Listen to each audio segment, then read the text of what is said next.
इस कालखंड में पूरी दुनिया अनेक परिवर्तनों के दौर से गुजर रही है। आज जब 2 गज की दूरी एक अनिवार्य जरूरत बन गई है, तो इसी संकट काल ने परिवार के सदस्यों को आपस में जोड़ने और करीब लाने का काम भी किया है। लेकिन इतने लंबे समय तक एक साथ रहना, कैसे रहना, समय कैसे बिताना, हर पल खुशी भरी कैसे हो, तो कई परिवारों को दिक्कतें आई। और उसका कारण था कि जो हमारी परंपराएं थे, जो परिवार में एक प्रकार से संस्कार सरिता के रूप में चलती थी, उसकी कमी महसूस हो रही है। ऐसा लग रहा है कि बहुत से परिवार हैं जहां से ये सब कुछ खत्म हो चुका है, और इसके कारण उस कमी के रहते हुए इस संकट के काल को बिताना भी परिवारों के लिए थोड़ा मुश्किल हो गया। और उसमें एक महत्वपूर्ण बात क्या थी? हर परिवार में कोई न कोई बुजुर्ग, बड़े व्यक्ति परिवार के कहानियां सुनाया करते थे और घर में नई प्रेरणा, नई ऊर्जा भर देते हैं। हमें जरूर एहसास हुआ होगा कि हमारे पूर्वजों ने जो विधाएं बनाई थी, वो आज भी कितनी महत्वपूर्ण है, और जब नहीं होती हैं तो कितनी कमी महसूस होती है। ऐसी ही एक विधा, जैसे मैंने कहा, कहानी सुनाने की कला, स्टोरी टेलिंग। साथियों, कहानियों का इतिहास उतना ही पुराना है जितनी की मानव सभ्यता। Where there is a soul, there is a story. कहानियां लोगों के रचनात्मक और संवेदनशील पक्ष को सामने लाती हैं, उसे प्रकट करती हैं। कहानी की ताकत को महसूस करना हो तो जब कोई माँ अपने छोटे बच्चों को सुलाने के लिए या फिर उसे खाना खिलाने के लिए कहानी सुना रही होती है, तब देखें। मैं अपने जीवन में बहुत लंबे अरसे तक एक परिव्राजक के रूप में रहा। घुमंत ही मेरी जिंदगी थी। हर दिन नया गांव, नए लोग, नए परिवार। लेकिन जब मैं परिवारों में जाता था तो मैं बच्चों से जरूर बात करता था, और कभी कभी बच्चों को कहता था कि चलो भाई मुझे कोई कहानी सुनाओ। तो मैं हैरान था। बच्चे मुझे कहते थे, नहीं अंकल, कहानी नहीं, हम चुटकुला सुनाएंगे। और मुझे भी वो यही कहते थे कि अंकल आप हमें चुटकुला सुनाओ। यानी उनको कहानी से कोई परिचय ही नहीं था। ज्यादातर उनकी जिंदगी चुटकुलों में समाहित हो गई थी। साथियों, भारत में कहानी कहने की या कहें किस्सा गोई की एक समृद्ध परंपरा रही है। हमें गर्व है कि हम उस देश के वासी हैं जहां हितोपदेश और पंचतंत्र की परंपरा रही है, जहां कहानियों में पशु पक्षियों और परियों की काल्पनिक दुनिया गढ़ी गई ताकि विवेक और बुद्धिमत्ता की बातों को आसानी से समझाया जा सके। हमारे यहाँ कथा की परंपरा रही है। ये धार्मिक कहानियां कहने की प्राचीन पद्धति है।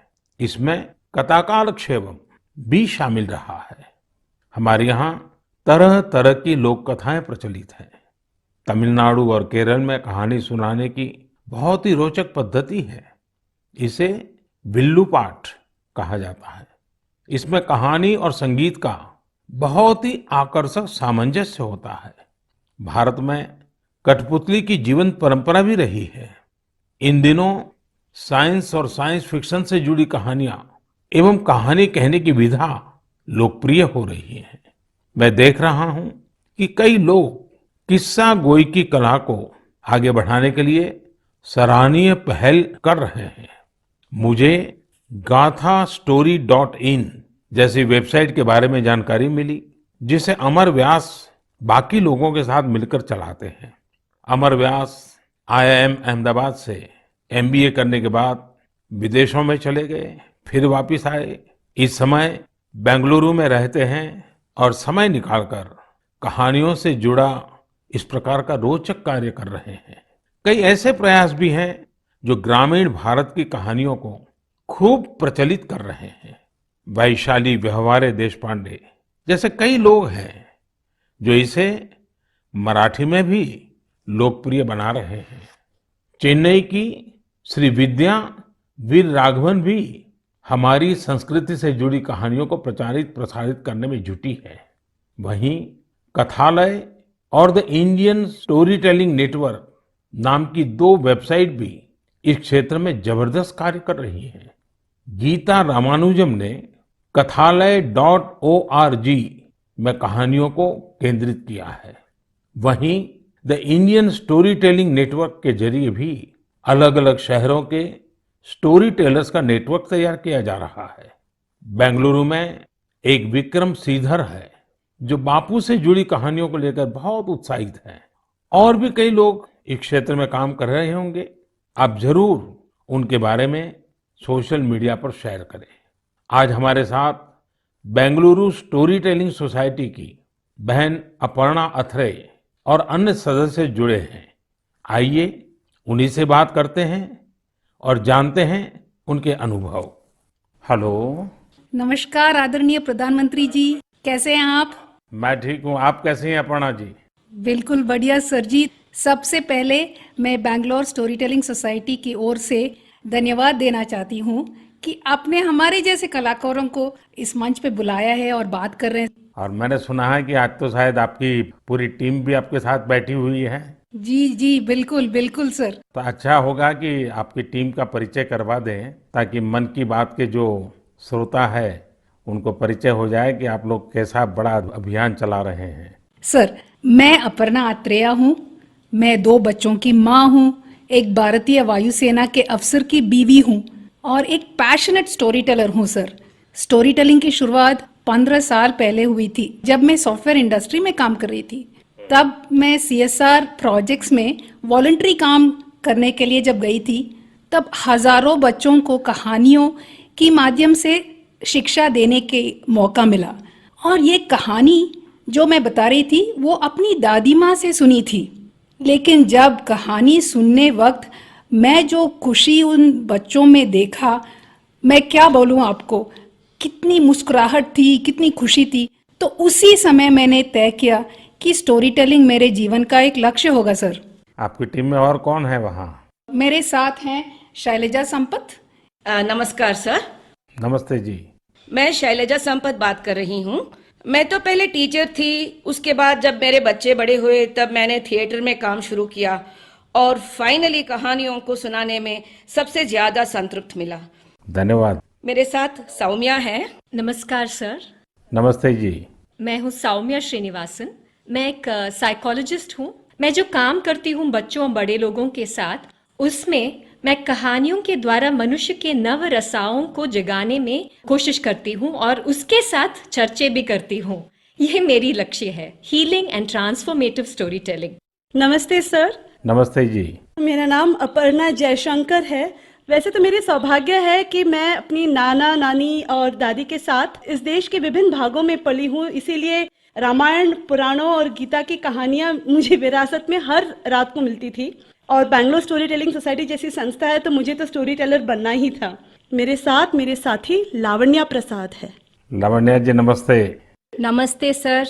I am an electrical engineer turned professional storyteller. Sir, I grew up listening to stories from my grandfather. I work with senior citizens in my special project called Roots, where I help them document their life stories for their families. Lavanya ji आपको बहुत बधाई।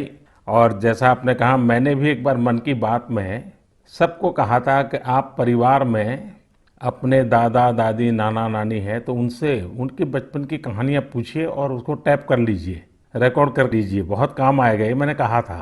लेकिन मुझे अच्छा लगा कि एक तो आप सबने जो परिचय दिया अपना, उसमें भी आपकी कला, आपकी कम्युनिकेशन स्किल और बहुत ही कम शब्दों में बहुत ही बढ़िया ढंग से आपने अपना परिचय करवाया, इसलिए भी मैं आपको बधाई देता हूँ। Thank you sir, thank you. अब जो हमारे श्रोता लोग हैं मन की बात के, उनका भी मन करता होगा कहानी सुनने का। क्या मैं आपको रिक्वेस्ट कर सकता हूँ, एक तो कहानी सुनाएं आप लोग? जी बिल्कुल, ये तो हमारा सौभाग्य है जी। चलिए चलिए सुनते हैं कहानी एक राजा की। राजा का नाम था कृष्णदेवराय और राज्य का नाम था विजयनगर। अब राजा हमारे थे तो बड़े गुणवान, अगर उनमें कोई खोट बतानी ही था तो वो था उनका अधिक प्रेम अपने मंत्री तेनालीरामा की ओर और दूसरा भोजन की ओर। राजा जी हर दिन दोपहर के भोजन के लिए बड़े आस से बैठते थे। कि आज कुछ अच्छा बना होगा। और हर दिन उनके बावर्ची उन्हें वही बेजान सब्जियां खिलाते थे। तुरई, लौकी, कद्दू, टिंडा, उफ। ऐसे ही एक दिन राजा ने खाते खाते गुस्से में थाली फेंक दिया और अपने बावर्ची को आदेश दिया, या तो कल कोई दूसरा स्वादिष्ट सब्जी बनाना या फिर कल मैं तुम्हें सूली पे चढ़ा दूंगा। बावर्ची बेचारा डर गया। अब नई सब्जी के लिए वो कहाँ जाए? बावर्ची भागा भागा चला सीधे तेनालीरामा के पास और उसे पूरी कहानी सुनाई। सुनकर तेनालीरामा ने बावर्ची को उपाय दिया। अगले दिन राजा दोपहर के भोजन के लिए आए और बावर्ची को आवाज दिए, आज कुछ नया स्वादिष्ट बना है या मैं सूली तैयार कर दूं? डरे हुए बावर्ची ने झटपट से थाली सजाया और राजा के लिए गर्मा गर्म खाना परोसा। थाली में नई सब्जी थी। राजा उत्साहित हुए और थोड़ी सी सब्जी चखे। वाह, क्या सब्जी थी! ना तुरई की तरह फीकी थी, ना कद्दू की तरह मीठी थी। बावर्ची ने जो भी मसाला भून के कूट के डाला था, सब अच्छी तरह से चढ़ी थी। उंगलियां चाटते हुए संतुष्ट राजा ने बावर्ची को बुलाया और पूछा कि यह कौन सी सब्जी है, इसका नाम क्या है? जैसे सिखाया गया था वैसे ही बावर्ची ने उत्तर दिया, महाराज, ये मुकुटधारी बैंगन है। प्रभु, ठीक आप ही की तरह यह भी सब्जियों का राजा है और इसीलिए बाकी सब्जियों ने बैंगन को मुकुट पहनाया। राजा खुश हुए और घोषित किए, आज से हम यही मुकुटधारी बैंगन खाएंगे और सिर्फ हम ही नहीं, हमारे राज्य में भी सिर्फ बैंगन ही बनेगा और कोई सब्जी नहीं बनेगी। राजा और प्रजा दोनों खुश थे। यानी पहले पहले तो सब खुश थे कि उन्हें नई सब्जी मिली है, लेकिन जैसे ही दिन बढ़ते गए सुर थोड़ा कम होता गया। एक घर में बैंगन भरता तो दूसरे के घर में बैंगन भाजा, एक के यहाँ कत्ते का सांबार तो दूसरे के यहाँ वांगी बात। एक ही बैंगन बेचारा कितना रूप धारण करे। धीरे धीरे राजा भी तंग आ गए। हर दिन वही बैंगन। और एक दिन ऐसे आया कि राजा ने बावर्ची को बुलाया और खूब डांटा, तुमसे किसने कहा कि बैंगन के सर में मुकुट है? इस राज्य में अब से कोई बैंगन नहीं खाएगा। कल से बाकी कोई भी सब्जी बनाना, लेकिन बैंगन मत बनाना। जैसे आपकी आज्ञा महाराज, कह के बावर्ची सीधा गया तेनालीरामा के पास। तेनालीरामा ने के पांव पड़ते हुए कहा कि मंत्री जी धन्यवाद, आपने हमारी प्राण बचा ली। आपके सुझाव के वजह से हम कोई भी सब्जी राजा जी को खिला सकते हैं। तेनालीरामा हंसते हुए कहा, वो मंत्री ही क्या जो राजा को खुश न रख सके। और इसी तरह राजा कृष्णदेवराय और मंत्री तेनालीरामा की कहानियां बनती रही और लोग सुनते रहे। धन्यवाद। आपने बात में इतनी एग्जैक्टनेस थी, इतनी बारीकियों को पकड़ा था। मैं समझता हूँ बच्चे बड़े जो भी सुनेंगे कई चीजों का स्मरण रखेंगे। बहुत बढ़िया ढंग से आपने बताया। और विशेष कोइंसिडेंस ऐसा है कि देश में पोषण माह चल रहा है और आपकी कथा भोजन से जुड़ी हुई है। और मैं जरूर, ये जो स्टोरी टेलर्स आप लोग हैं और भी लोग हैं, हमें किस प्रकार से हमारे देश की नई पीढ़ी को, हमारे महान महापुरुष, महान माताएं बहनें जो हो गई हैं, कथाओं के माध्यम से उनके साथ कैसे जोड़ा जाए। हम कथा शास्त्र को और अधिक कैसे प्रचारित करें, पॉपुलर करें और हर घर में अच्छी कथा कहना, अच्छी कथा बच्चों को सुनाना, ये जाने जीवन की बहुत बड़ी क्रेडिट हो। ये वातावरण कैसे बनाए, उस दिशा में हम सब ने मिलकर काम करना चाहिए। लेकिन मुझे बहुत अच्छा लगा आप लोगों से बात करने कर और मैं आप सबको बहुत शुभकामनाएं देता हूँ। धन्यवाद। धन्यवाद सर। कहानी के द्वारा संस्कार सरिता को आगे बढ़ाने वाली इन बहनों को हमने सुना। मैं जब उनसे फोन पे बात कर रहा था, इतनी लंबी बात थी, तो मुझे लगा कि मन की बात के समय की सीमा है, तो मेरे उनसे जो बातें हुई है वो सारी बातें मैं मेरे नरेंद्र मोदी ऐप पर अपलोड करूंगा। पूरी कथाएं जरूर वहां सुनिए। अभी मन की बात में तो मैंने उसका बहुत छोटा सा अंश ही आपके सामने प्रस्तुत किया है। मैं जरूर आपसे आग्रह करूंगा, परिवार में हर सप्ताह आप कहानियों के लिए कोई समय निकालिए और ये भी कर सकते हैं कि परिवार के हर सदस्य को हर सप्ताह के लिए एक विषय तय करें। जैसे मानो करुणा है, संवेदनशीलता है, पराक्रम है, त्याग है, शौर्य है, कोई एक भाव। और परिवार के सभी सदस्य उस सप्ताह एक ही विषय पर सबके सब लोग कहानी ढूंढेंगे और परिवार के सब मिलकर के एक एक कहानी कहेंगे। आप देखिए परिवार में कितना बड़ा खजाना हो जाएगा, रिसर्च का कितना बढ़िया काम हो जाएगा, हर किसी को कितना आनंद आएगा और परिवार में एक नई प्राण, नई ऊर्जा आएगी। उसी प्रकार से हम एक काम और भी कर सकते हैं। मैं कथा सुनाने वाले सबसे आग्रह करूंगा, हम आजादी के 75 वर्ष मनाने जा रहे हैं। क्या हम हमारी कथाओं में पूरे गुलामी के कालखंड की जितनी प्रेरक घटनाएं हैं उनको कथाओं में प्रचारित कर सकते हैं? विशेषकर 1857 से 1947 तक हर छोटी मोटी घटना से हम हमारी नई पीढ़ी को कथाओं के द्वारा परिचित करा सकते हैं। मुझे विश्वास है कि आप लोग जरूर इस काम को करेंगे। कहानी कहने की ये कला देश में और अधिक मजबूत बने, और अधिक प्रचारित हो और सहज बने, इसलिए आओ हम सब प्रयास करें।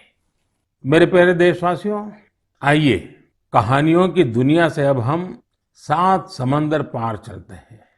ये आवाज सुनिए। नमस्ते भाइयों और बहनों, मेरा नाम शेरू डमले है। मैं वेस्ट अफ्रीका के एक देश माली से हूँ। मुझे फरवरी में भारत में विश्व के सबसे बड़े धार्मिक त्योहार कुंभ मेला में शामिल होने का अवसर मिला। मेरे लिए ये बहुत ज्यादा गर्व की बात है। मुझे कुंभ मेला में शामिल होकर बहुत अच्छा लगा और भारत के कल्चर को देखकर बहुत कुछ सीखने को मिला।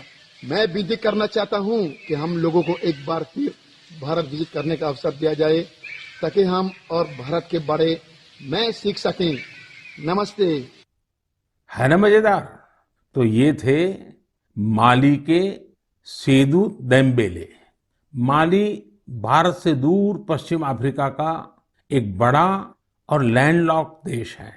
सेदू देम्बेले माली के एक शहर कीटा के एक पब्लिक स्कूल में शिक्षक हैं। वे बच्चों को इंग्लिश, म्यूजिक और पेंटिंग, ड्राइंग पढ़ाते हैं, सिखाते हैं। लेकिन उनकी एक और पहचान भी है। लोग उन्हें माली के हिंदुस्तान का बाबू कहते हैं और उन्हें ऐसा कहलाने में बहुत गर्व की अनुभूति होती है।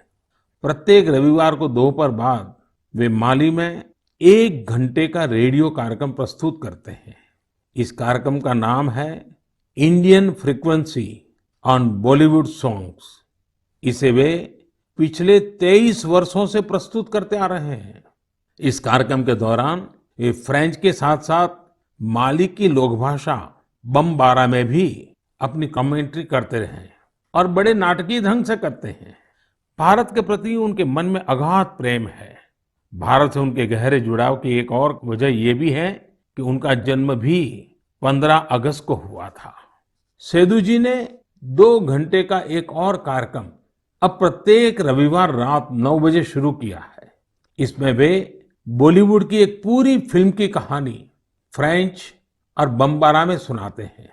कभी कभी किसी इमोशनल सीन के बारे में बात करते समय वे स्वयं भी और उनके श्रोता भी एक साथ रो पड़ते हैं। सेदू जी के पिता ने ही भारतीय संस्कृति से उनकी पहचान करवाई थी। उनके पिता सिनेमा थिएटर में काम करते थे और वहां भारतीय फिल्में भी दिखाई जाती थी। इस 15 अगस्त को उन्होंने हिंदी में एक वीडियो के माध्यम से भारत के लोगों को स्वतंत्रता दिवस की शुभकामनाएं दी थी। आज उनके बच्चे भारत का राष्ट्रगान आसानी से गाते हैं। आप ये दोनों वीडियो जरूर देखें और उनके भारत प्रेम को महसूस करें। सेदू जी ने जब कुंभ का दौरा किया था और उस समय वे उस डेलीगेशन का हिस्सा थे जिससे मैं मिला था। भारत के लिए उनका इस प्रकार का जुनून, स्नेह और प्यार वाकई हम सब के लिए गर्व की बात है। मेरे प्यारे देशवासियों, हमारे यहाँ कहा जाता है जो जमीन से जितना जुड़ा होता है वो बड़े से बड़े तूफानों में भी उतना ही अड़िग रहता है। कोरोना के इस कठिन समय में हमारा कृषि क्षेत्र, हमारा किसान इसका जीवंत उदाहरण है। संकट के इस काल में भी हमारे देश के कृषि क्षेत्र ने फिर अपना दमखम दिखाया है। साथियों, देश का कृषि क्षेत्र, हमारे किसान, हमारे गांव आत्मनिर्भर भारत का आधार है। ये मजबूत होंगे तो आत्मनिर्भर भारत की नींव मजबूत होगी। बीते कुछ समय में इन क्षेत्रों ने खुद को अनेक बंदिशों से आजाद किया है, अनेक मिथकों को तोड़ने का प्रयास किया है। मुझे कई ऐसे किसानों की चिट्ठियां मिलती हैं, किसान संगठनों से मेरी बात होती है, जो बताते हैं कि कैसे खेती में नए नए आयाम जुड़ रहे हैं, कैसे खेती में बदलाव आ रहा है। जो मैंने उनसे सुना है, जो मैंने औरों से सुना है, मेरा मन करता है आज मन की बात में उन किसानों की कुछ बातें जरूर आपको बताऊं। हरियाणा के सोनीपत जिले के हमारे एक किसान भाई रहते हैं, उनका नाम है श्री कंवर चौहान। उन्होंने बताया है कि कैसे एक समय था जब उन्हें मंडी से बाहर अपने फल और सब्जियां बेचने में बहुत दिक्कत आती थी। अगर वो मंडी से बाहर अपने फल और सब्जियां बेचते थे तो कई बार उनके फल, सब्जी और गाड़ियां तक जब्त हो जाती थी। लेकिन 2014 में फल और सब्जियों को एपीएमसी एक्ट से बाहर कर दिया गया। इसका उन्हें और आसपास के साथी किसानों को बहुत फायदा हुआ। 4 साल पहले उन्होंने अपने गांव के साथी किसानों के साथ मिलकर एक किसान उत्पादक समूह की स्थापना की। आज गांव के किसान स्वीट कॉर्न और बेबी कॉर्न की खेती करते हैं। उनके उत्पाद आज दिल्ली की आजादपुर मंडी, बड़ी रिटेल चेन तथा 5 स्टार होटलों में सीधे सप्लाई हो रहे हैं। आज गांव के किसान स्वीट कॉर्न और बेबी कॉर्न की खेती से 2.5 से 3 लाख प्रति एकड़ सालाना कमाई कर रहे हैं। इतना ही नहीं, इसी गांव के 60 से अधिक किसान नेट हाउस बनाकर, पॉली हाउस बनाकर टमाटर, खीरा, शिमला मिर्च, इसकी अलग अलग वैरायटी का उत्पादन करके हर साल प्रति एकड़ 10 से 12 लाख रुपए तक की कमाई कर रहे हैं। जानते हैं इन किसानों के पास क्या अलग है? अपने फल सब्जियों को कहीं पर भी किसी को भी बेचने की ताकत है, और ये ताकत ही उनकी इस प्रगति का आधार है। अब यही ताकत देश के दूसरे किसानों को भी मिली है। फल सब्जियों के लिए ही नहीं, अपने खेत में वो जो पैदा कर रहे हैं, धान, गेहूं, सरसों, गन्ना जो उगा रहे हैं, उसको अपनी इच्छा के अनुसार जहां ज्यादा दाम मिले वहीं पर बेचने की अब उनको आजादी मिल गई है। साथियों, 3-4 साल पहले ही महाराष्ट्र में फल और सब्जियों को एपीएमसी के दायरे से बाहर किया गया था। इस बदलाव ने कैसे महाराष्ट्र के फल और सब्जी उगाने वाले किसानों की स्थिति बदली, इसका उदाहरण है Shri Swami Samarth farmers producer company limited. एक किसानों का समूह है। पुणे और मुंबई में किसान साप्ताहिक बाजार खुद चला रहे हैं। इन बाजारों में लगभग 70 गांवों के 4,500 किसानों का उत्पाद सीधे बेचा जाता है, कोई बिचौलिया नहीं। ग्रामीण युवा सीधे बाजार में खेती और बिक्री की प्रक्रिया में शामिल होते हैं। इसका सीधा लाभ किसानों को होता है, गांव के नौजवानों को रोजगार में होता है। एक और उदाहरण तमिलनाडु के थेनी जिले का है। यहाँ पर है तमिलनाडु केला फार्मर प्रोड्यूस कंपनी। ये फार्मर प्रोड्यूस कंपनी कहने को तो कंपनी है, हकीकत में ये किसानों ने मिलकर के अपना एक समूह बनाया है। बड़ा लचीली व्यवस्था है और वो भी 5-6 साल पहले बनाया है। इस किसान समूह ने लॉकडाउन के दौरान आसपास के गांवों से सैकड़ों मीट्रिक टन सब्जियां, फलों और केले की खरीद की और चेन्नई शहर को सब्जी कॉम्बो किट दिया। आप सोचिए कितने नौजवानों को उन्होंने रोजगार दिया। और मजा ये है कि बिचौलियों न होने के कारण किसान को भी लाभ हुआ, उपभोक्ता को भी लाभ हुआ। ऐसा ही एक लखनऊ का किसानों का समूह है। उन्होंने नाम रखा है इरादा फार्मर प्रोड्यूसर। इन्होंने भी लॉकडाउन के दौरान किसानों के खेतों से सीधे फल और सब्जियां ली और सीधे जाकर के लखनऊ के बाजारों में बेची।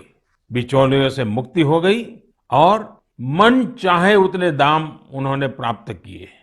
साथियों, गुजरात में बनासकांठा के रामपुरा गांव में इस्माइल भाई करके एक किसान है। उनकी कहानी भी बहुत दिलचस्प है। इस्माइल भाई खेती करना चाहते थे, लेकिन अब जैसी ज्यादातर सोच बन गई है, उनके परिवार को भी लगता था कि इस्माइल भाई ये कैसी बात कर रहे हैं। इस्माइल भाई के पिता खेती करते थे, लेकिन इसमें उनको अक्सर नुकसान ही होता था।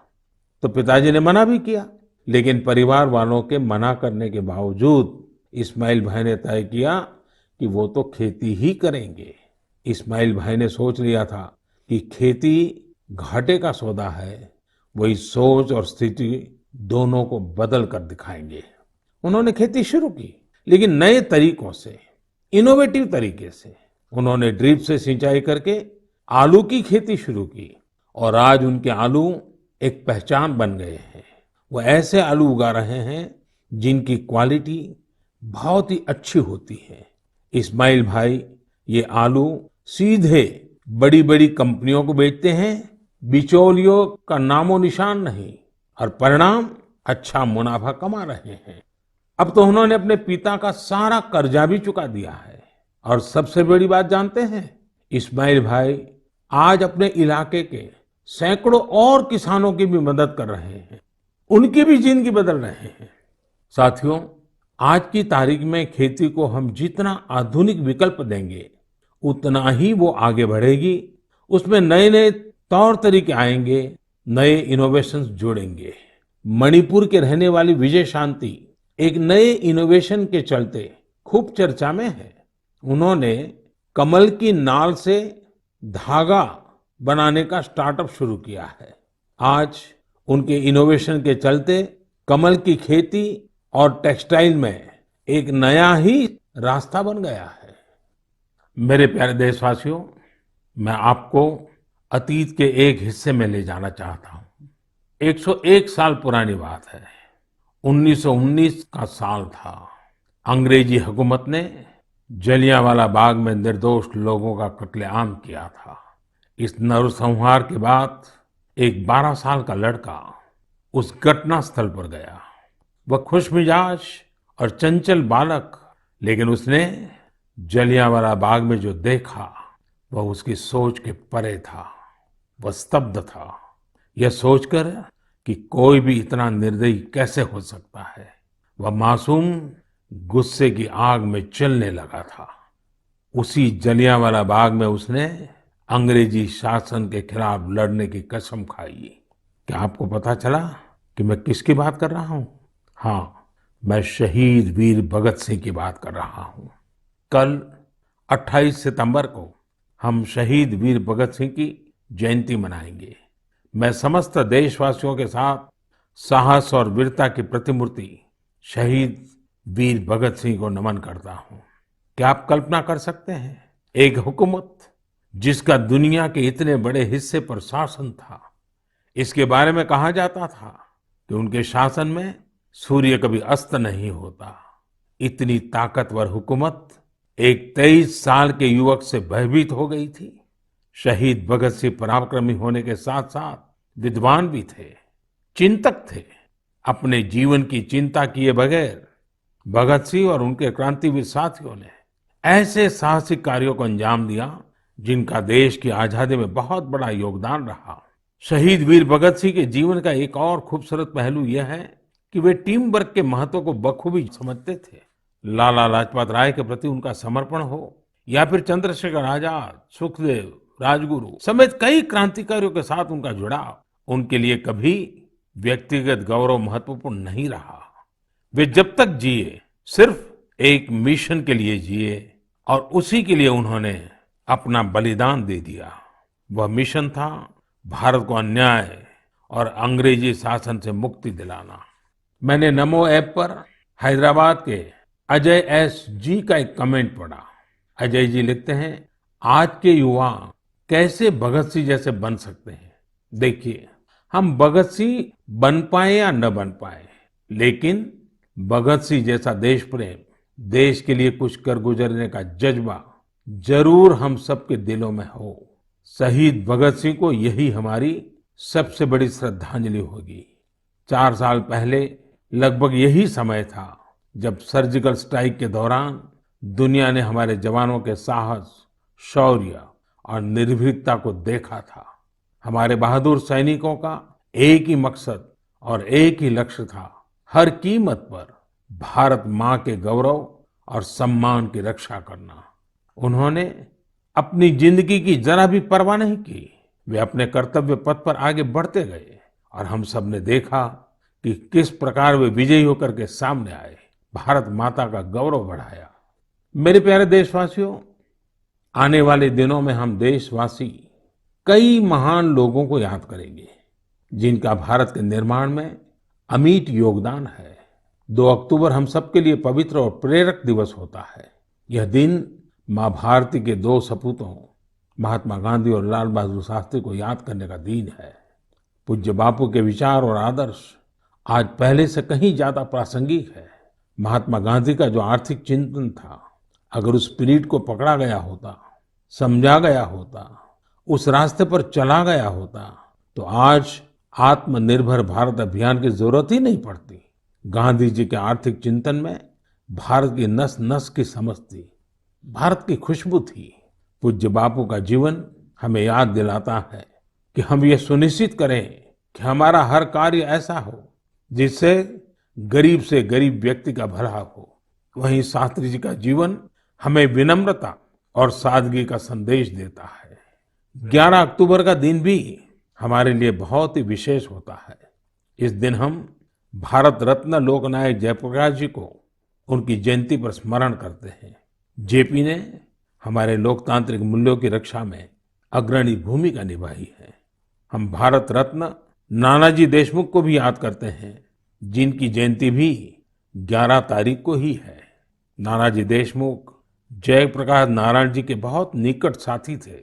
जब जेपी भ्रष्टाचार के खिलाफ जंग लड़ रहे थे तो पटना में उन पर प्राण घातक हमला किया गया था।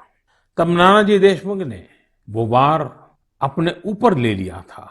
इस हमले में नानाजी को काफी चोट आई थी, लेकिन जेपी का जीवन बचाने में वो कामयाब रहे थे। इस 12 अक्टूबर को राजमाता विजयाराजे सिंधिया जी की भी जयंती है।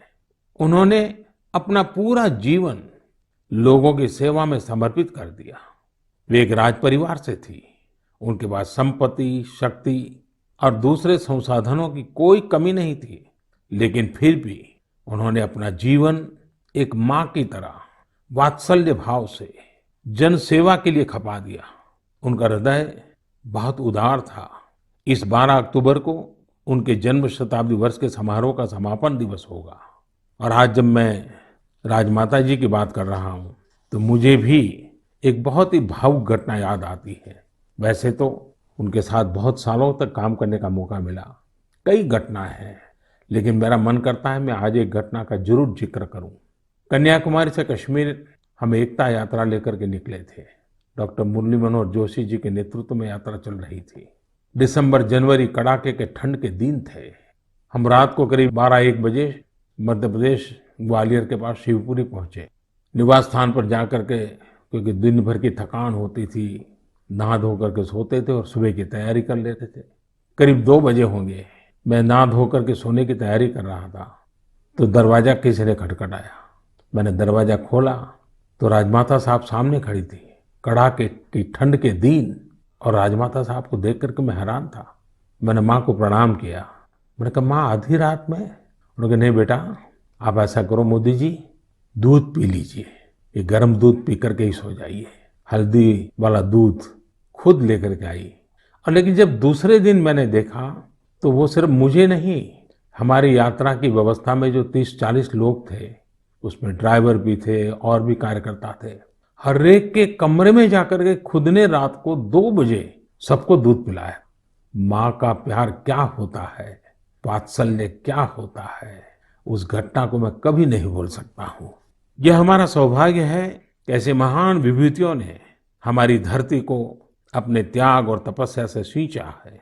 आइए हम सब मिलकर के एक ऐसे भारत का निर्माण करें जिस पर इन महापुरुषों को गर्व की अनुभूति हो, उनके सपनों को अपने संकल्प बनाएं। मेरे प्यारे देशवासियों, कोरोना के इस कालखंड में मैं फिर एक बार आपको याद कराऊंगा, मास्क अवश्य रखें, फेस कवर के बिना बाहर न जाएं, 2 गज की दूरी का नियम आपको भी बचा सकता है, आपके परिवार को भी बचा सकता है। ये कुछ नियम हैं, इस कोरोना के खिलाफ लड़ाई के हथियार हैं, हर नागरिक के जीवन को बचाने के मजबूत साधन है। और हम न भूलें, जब तक दवाई नहीं तब तक ढिलाई नहीं। आप स्वस्थ रहें, आपका परिवार स्वस्थ रहे, इसी शुभकामनाओं के साथ बहुत बहुत धन्यवाद। नमस्कार।